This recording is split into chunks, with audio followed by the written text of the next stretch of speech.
Ayan, early breakfast tayo guys bago tayo maglinis ng sasakyan ni Amo. Ayan, noodles siya. Hinigop na yung sabaw. Kasi may ginawa pa ako. Ayaw ko rin naman ng sabaw. Ayan, almusal tayo. Ayan, noodles.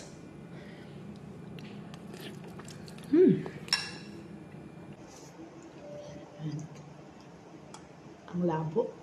Kain tayo. Noodles na may itlog. Almusal. Bago tayo linis ng sasakyan niya. Unahan na natin si Amo kasi baka mamaya pag tanghali na tayo bumangon, magsariling sikap na naman yun.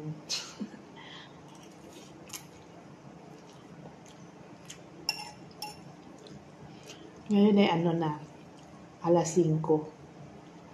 Bali, maya-maya tayo maglilinis ng sasakyan mga alas 6.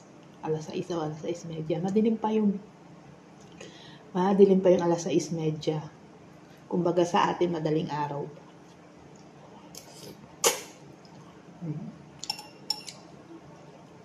Papahinga lang ako ng konti pagdating nito kumain. Maglilinis na ako ng sasakyan.